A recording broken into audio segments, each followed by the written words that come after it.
Bon alors comme je vous ai montré, il y a tous les joncs ici à remplacer. Par contre ce qui se passe c'est que le pare-choc, regardez, il y a des petites pièces ici de cassées, de maintien. Donc le propriétaire a mis du silicone.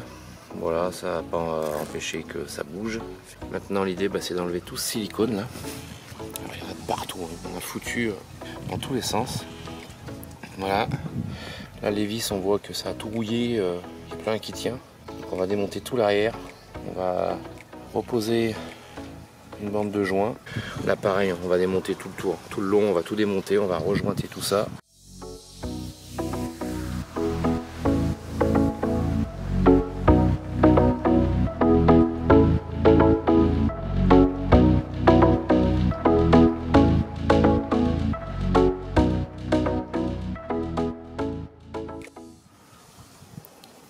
Alors j'ai cherché comment enlever ce silicone là, de partout là, qui colle sans abîmer la peinture.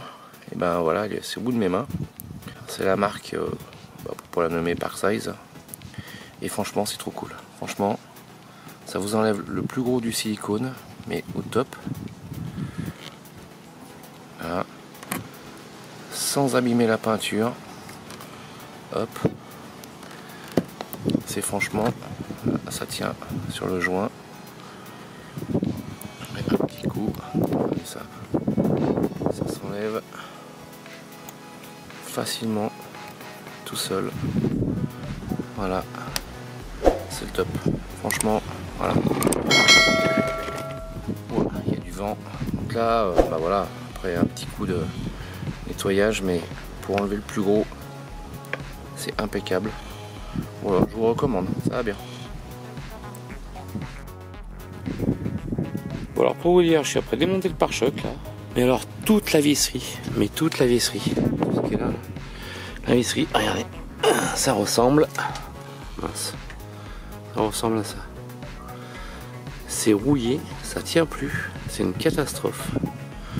Enfin, voilà. Donc toutes les visseries là, je suis obligé de les tirer à la pince pour pouvoir les dévisser parce qu'il n'y a rien qui sort.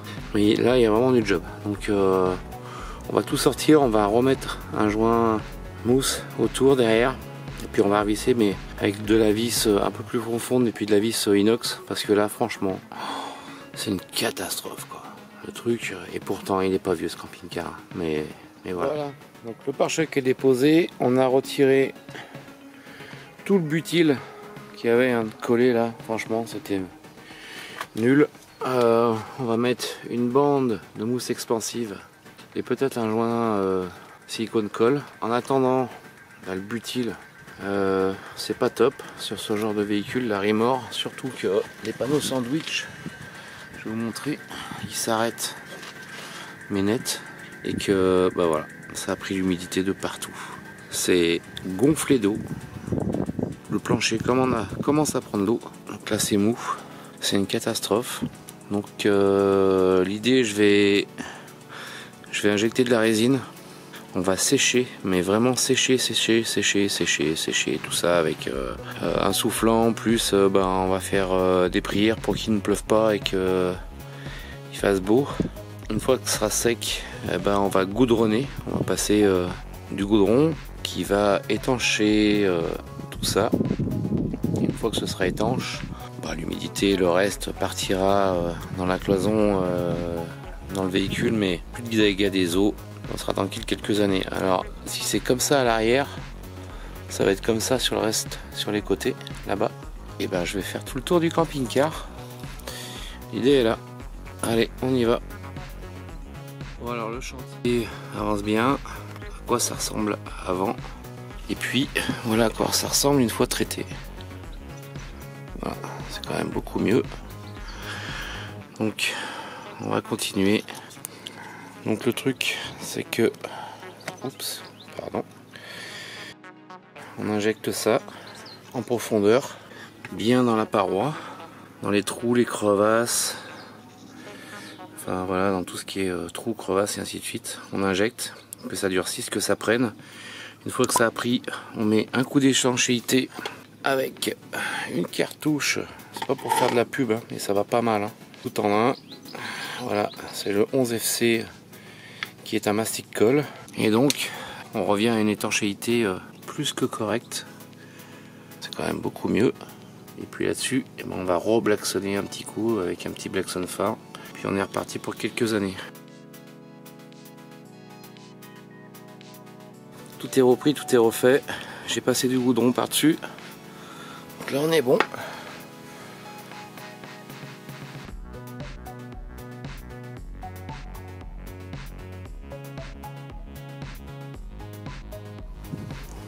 Non mais sérieusement, regardez-moi cette finition. En fait, cette pièce là, elle est collée sur la grande partie du pare-choc. Ça c'est l'arrière des feux arrière.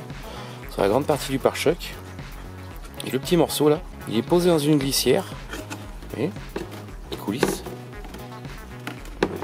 Il est juste bloqué dans la glissière. Et pour le faire tenir, ils ont mis 2 vis à bois, toutes dégueulasses, dans ce plastique là. Et c'est ce qui tient le retour du pare-choc, qui fait que à l'extérieur là, on voit pas de vis. On croit que c'est super bien fini, super bien au top. Et voilà à quoi ça ressemble en fait de l'intérieur. C'est franchement une finition, mais dégueulasse. Il n'y a pas d'autre mot. C'est nul à chier.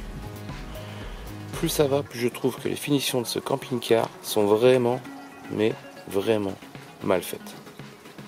Bref. On continue à reprendre tout ça. Bon bah ça continue hein, tout le long, hein. C'est pareil, hein. Ils ont mis du butyl de partout là, donc, qui a craquelé, et puis l'eau passe, et puis ça infiltre dans les parois. Donc c'est tout à reprendre. On va faire les deux côtés. Allez. Alors, donc là les portées de joints sont nettoyées. Dessous, tout le long là, j'ai repassé du goudron. Bon, ça déborde un petit peu à quelques endroits, mais bon, c'est pas gênant. Là, on va pouvoir mettre le joint silicone colle et reposer les éléments. Bon, je répète pas assez, hein, mais ceux qui ont un Rimor et qui veulent le conserver, faites-le. Démontez, jointez, parce que là en dessous, eh ben, le bois il prend cher. Allez, on remonte tout ça et on passe à l'autre côté. Pour ce côté, eh ben, on termine par le compartiment électrique. C'est la même chose, on retire le butyl, là-dessous bah, ça pourrit. Donc on traite, on goudronne. Alors ici, vous voyez, ils ont mis un cache-misère dans l'angle, mais ça n'empêche pas que, vous voyez, tout pourri. Alors là c'est encore ça. Donc ce qu'on va faire, on va mettre une bonne couche de goudron. Et puis on remettra une bande d'étanchéité comme ils avaient mis, mais un peu mieux que ça quoi. Parce que là franchement, regardez, ça sert pas à grand chose. Allez, on traite tout ça et on remonte. Voilà ce que j'ai fait. J'ai tout goudronné, mastiqué. Et j'ai recollé une feuille d'aluminium par-dessus. Donc j'espère que ça restera bien étanche. À mon avis, il n'y a plus de soucis là. Allez, on remonte.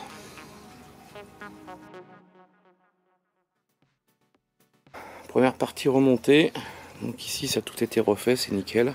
Pendant que le mastic séchait, ben, je me faisais chier, donc du coup j'ai repeint les vis qui étaient toutes rouillées là, en blanc sur la partie blanche. Et puis couleur acier sur la partie beige. Ça fait un peu plus propre, c'est pas plus mal. Bon, en ouvrant la trappe là, j'ai vu qu'il y avait des modifications au niveau électrique. On va regarder parce que c'est pas très chouette, ça tient avec du Chatterton. Enfin, on va regarder tout ça.